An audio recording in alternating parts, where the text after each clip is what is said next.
గర్జిస్తే ఒక 4-5 రోజులు నాటకాలు ఆడిండు, అబద్ధాలు మాట్లాడిండు. నిలబెట్టి మన గట్టిగా అసెంబ్లీలో అడిగితే అసెంబ్లీ బడ్జెట్ జరుగుతుంది, మీరు చూసిండు. బడ్జెట్ జరుగుతుంటే ఏమవుతుంది? బడ్జెట్ అతి ముఖ్యమైన విషయం. ఎప్పుడు కూడా చరిత్రలో దాన్ని పక్కకు పెట్టి వేరే అంశాలు తీసుకోరు. కానీ అగమేఘాల మీద ఇది జరుగుతుంటే, ఆ రగడ జరుగుతుంటే, బిడ్డ మీ సంగతి బదాలను నిలబెడతా, మిమ్మలను ప్రజల ముందే తెలుసుకుంటాం అని నల్లగొండ చెలో నల్లగొండ నేను పిలిపించిన. ఎందుకంటే నాకు చేతనైనా కాకపోయినా నా కట్టె కాలే వరకు తెలంగాణకు అన్యాయం జరిగితే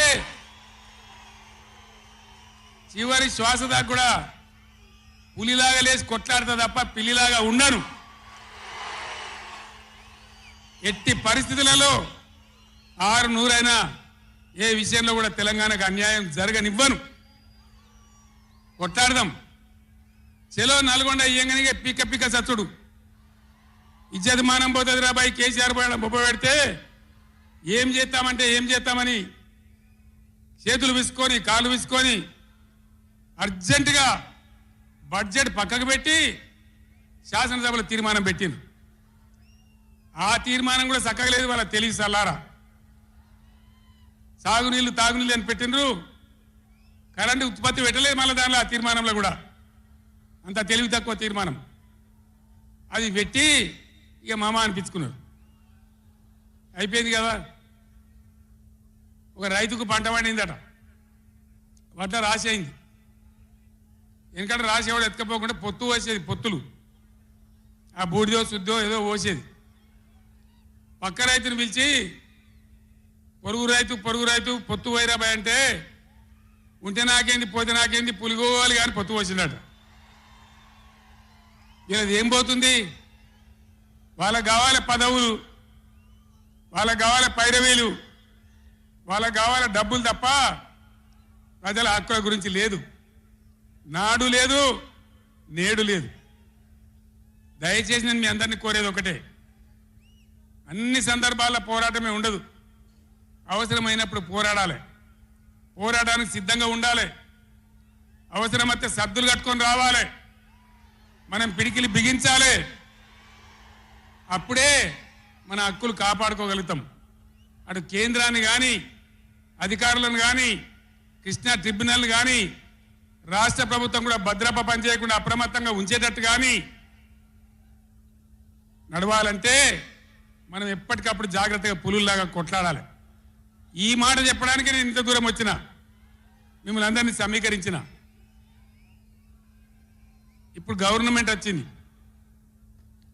గవర్నమెంట్ వచ్చిన కాడ నుంచి మీరు చూస్తాను, ఎవడన్నా కొత్త గవర్నమెంట్ వస్తే ఏం చేయాలి? పోయిన గవర్నమెంట్ కంటే 4 మంచి పనులు చేస్తాం, ప్రజలు అవలనిపించుకుంటామనే మాట ఉండాలి, ఆరాటం ఉండాలి. ఒక్కటన్నా మంచి మాట ఉన్నదా? ఒక్కటన్నా?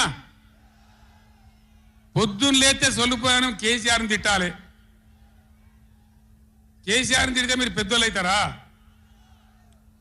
లేనిపోని బదనాములు పెట్టి కేసీఆర్ మీద బదనాం పెడితే మీరు పెద్దోళ్ళు అవుతారా? ప్రజల హక్కులు గాలి కొదిలేసి ఏ విధంగా అసెంబ్లీలో మాట్లాడుతున్నారో, ఎటువంటి దుర్భాష మాట్లాడుతున్నారో, ఎంత దుర్మార్గమైన పద్ధతిలో మాట్లాడుతున్నారో టీవీల సాక్షిగా మీరు అందరు చూస్తూ ఉన్నారు. నేను మీ అందరిని, మన వాటా శాశ్వతం, మన బతుకులు నిజం, మన పిల్లల భవిష్యత్తు నిజం. దానికోసం అధికారం ఉన్నా లేకున్నా తెలంగాణ ప్రజల పక్షాన కొట్టాడి రాష్ట్రం తెచ్చిన వాళ్ళం కాబట్టి బీఆర్ఎస్ సైనికులు కూడా దయచేసి అప్రమత్తంగా ఉండాలి. మన పోరాటం కొనసాగుతూనే ఉండాలి. ఆ విధంగా మనం ముందుకు పోవాలి.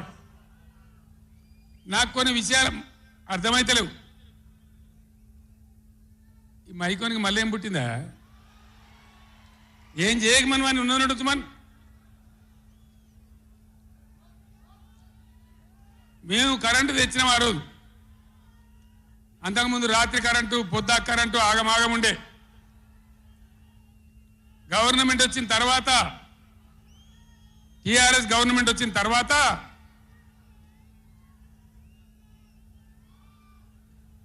ఇంకేమైనా రోగమా, బీమారే? అరే బాబు ఉన్నదంటే ఉంచరా మైకు ఏం మాట్లాడక ఏం చేయకు నువ్వేం చదరకు దాని కరెంటు తెచ్చినాం ఒక 7-8 నెలల్లో కరెంటు బాగా చేసి ఏడాది అర్థం నుంచి 24 గంటల కరెంట్ ఇచ్చినాం రైతాంగానికి మీరందరూ సంతోషంగా నడింట పడుకొని పంటలు పండించారు పాములు గర్వంగా తేలు గర్వంగా బాయిల కాడికి పోలే కేసీఆర్ పోగానే కేసీఆర్ గవర్నమెంట్ పోగానే కట్కేసినట్టే బంద్ అవుతుంది ఆ కరెంటు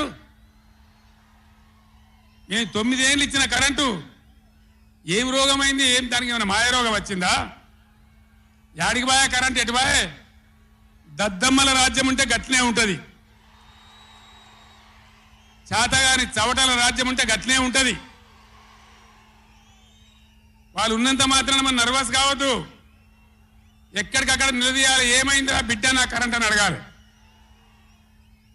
ఇవాళ నేను ఒక మాట కుల్లా చెప్తున్నా మొన్నటిదాకా నడిచిన కరెంటు కాకుండా ఇదే మిర్యాలగూడ నియోజకవర్గంలో దామరచర్ల మండలంలో 4000 మెగావాట్ల పవర్ ప్లాంట్ కట్టినాం ఇదే జగదీష్ రెడ్డి గారి నాయకత్వంలో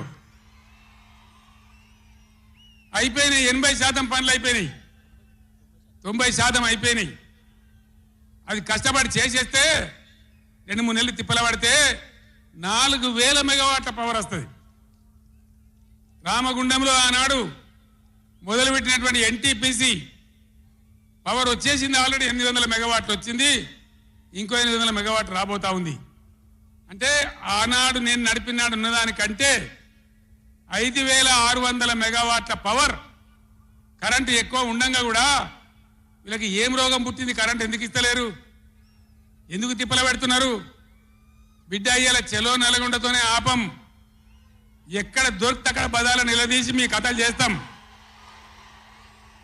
ప్రజలను కరెంటుకు తిప్పల పెట్టినా నీళ్ళకు తిప్పల పెట్టినా మంచినీళ్ళకి తిప్పల పెట్టినా ఎక్కడికక్కడ మిమ్మల్ని నిలబెడతాం మిమ్మల్ని గవర్నమెంట్ తెచ్చిండ్రు మాకేం బాధ్యత ఇచ్చిండ్రు ప్రతిపక్షం బాధ్యత ఇచ్చిండ్రు మిమ్మల్ని నిలదీసే బాధ్యత మాకు ఇచ్చిండ్రు కాబట్టి ఎక్కడికక్కడ మిమ్మల్ని నిలదీస్తాం తప్ప వదిలిపెడతామనేటువంటి దానిలో ఉండొద్దు ప్రజలకు తప్పు చేయొద్దు నేను హెచ్చరిస్తా ఉన్నా ఈ రాష్ట్ర ప్రభుత్వాన్ని ఏ విధంగా బీఆర్ఎస్ గవర్నమెంట్ ఇచ్చిందో వెంటనే కరెంటు పునరుద్ధరించాలి ఆ విధంగా మొత్తం రాష్ట్రానికి రైతాంగానికి కరెంటు ఇవ్వాలి కానీ వీళ్ళ వ్యవహారం ఎట్లున్నది చరిత్రలో లేదు అసెంబ్లీలో తెచ్చి జనరేటర్ పెట్టి వీళ్ళ తెలివికి అసెంబ్లీలోనే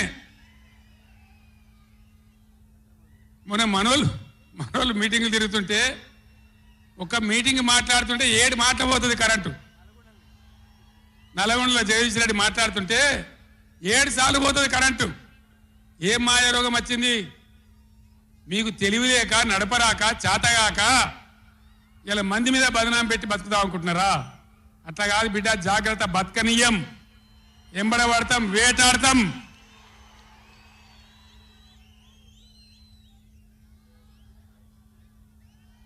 ఏం పనులు చేయాలి వీళ్ళు మేము చేసిన కాడికి మేము చేసినాం మేము చేసిన ఫలితం కండార చూసినాం తెలంగాణ ఒకనాడు ఏడ్చిన తెలంగాణ 3 కోట్ల టన్నుల వడ్లు పండించింది ఇదే తెలంగాణ 3 కోట్ల టన్నులు ఏం బీమారి వచ్చింది నాకు అర్థం కాదు రైతు బంధు ఇస్తానికి కూడా శాతం అయితే లేదా ఇంత దద్దమ్మలా రైతు బంధు కూడా ఇయ్యరా నియమ ఇస్తే ఇచ్చినవి ఇవ్వకపోతే ఇయ్యలే ఇస్తే ఇచ్చినవి ఇవ్వకపోతే ఇయ్యలే అన్నదాతలను పట్టుకొని రైతులను పట్టుకొని రైతు బంధు అడిగాను చెప్పుతోని కొట్టున్నట్టవా ఎన్ని గుండెలురా మీకు ఎంత మాట్లాడతారు కండకావరమా కన్ను నెత్తికొచ్చినాయా ప్రజలని నానేది అట్లా ఒక్క మాట చెప్తున్న జాగ్రత్త నోడు దురిసి మాట్లాడటోలారా చెప్పులు పంటలు పండించే రైతులకు కూడా ఉంటాయి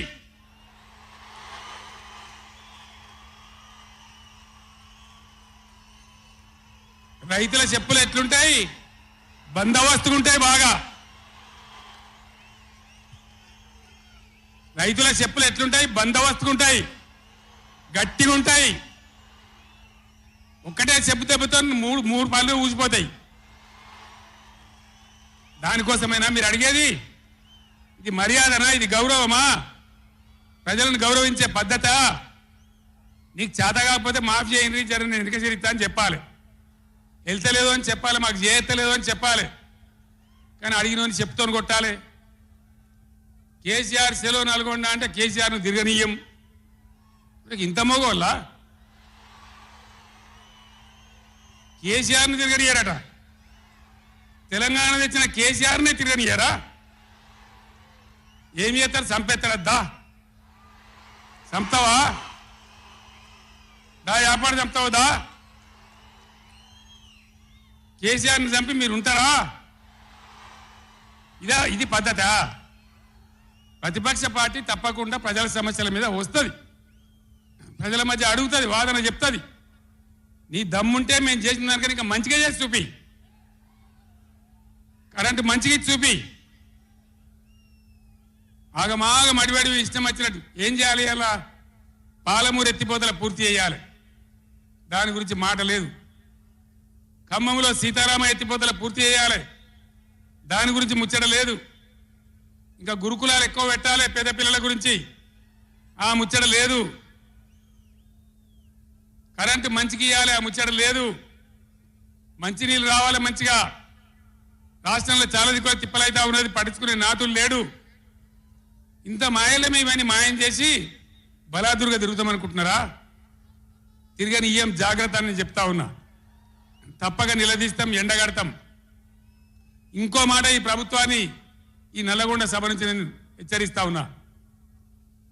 ఇవాళ గోదావరికి ప్రధానమైన ఉపనదే ప్రాణహిత నది. ఇవాళ కూడా 5,000 క్యూసెక్లు నీళ్ళు వస్తూ ఉన్నాయి. అవి ఎత్తిపోయాలి, ఎల్ఎండి ఎంఎండి నింపాలి, రైతులకు నీళ్ళు ఇవ్వాలి. కానీ ఏం చేస్తారు? మేడిగడ్డ పోతాము, బూరుగడ్డ పోతాం, బొందలగడ్డ పోతాము. ఏ తోకమట్టున్నది మేడిగడ్డ అక్కడ. మీ బండారం బిడ్డ ఈ స్టేజ్ మీద కూర్చున్న నాయకుల మీద అవుతున్నాము.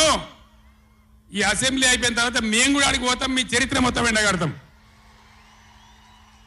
ఓ లంగ చేత పెట్టి పోయిన ప్రభుత్వాన్ని బదనాం చేయాలి, బట్టగాల్చి మీదేయాలని మేము మేడిగడ్డ పోతాం. ఏం దిక్తాం మేడిగడ్డ అక్కడ పోయి?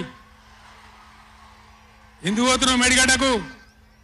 దమ్ముంటే నీళ్ళు ఎత్తిపోయి, నీళ్ళున్నాయి, కాపర్ డ్యామ్ పెట్టి కూడా నీళ్ళు ఎత్తిపోయచ్చు. రైతుల ఈ కేసీఆర్ని బదనాం చేయాలని ఒక దుష్టబుద్ధి పెట్టుకొని రైతుల పొలాలను కొడతారా? ఇలా బంధు పెట్టిన మైబాద్కు నీళ్ళు వస్తలేవు, డోర్నగర్కు నీళ్ళు వస్తలేవు, సూర్యాపేటకు తుంగతుర్తికి మునిపొచ్చిన నీళ్ళు వస్తలేవు, తగ్గిపోతున్నాయి. ఇదా మీ రాజకీయం? మీ చిల్లర రాజకీయం. మేడిగడ్డ కాడైనా ఉంటే అందులో 250 పిల్లలు ఉంటాయి, 250 300 ఉంటాయి. కాళేశ్వరం ప్రాజెక్ట్ అంటే ఒక ఆట బొమ్మ కాదు. 3 బ్యారేజీలు ఉంటాయి గోదావరి మీద, 200 కిలోమీటర్ల టన్నెల్స్ ఉంటాయి, 1500 కిలోమీటర్ల కాలువ ఉంటుంది, ఒక 19 సబ్ స్టేషన్లు ఉంటాయి, ఒక 20 రిజర్వాయర్లు ఉంటాయి. ఇదంతా కాళేశ్వరం ప్రాజెక్ట్ కాదట. ఒక 2-3 పిల్లర్లు కుంగిపోయినాయి. ఎన్నిసార్లు కుంగిపోలే? నాగార్జున సార్లు కుంగిపోలేదా? కడెం ప్రాజెక్టు గేట్లు కొట్టుకపోలేదా? మొన్నటిదాకా మూసీ ప్రాజెక్టు గేట్లు చక్కగా ఉండేదా? కొట్టుకపోలేదా? ఏదైనా పోతే సదరాలు దాన్ని మంచిగా చేయాలి.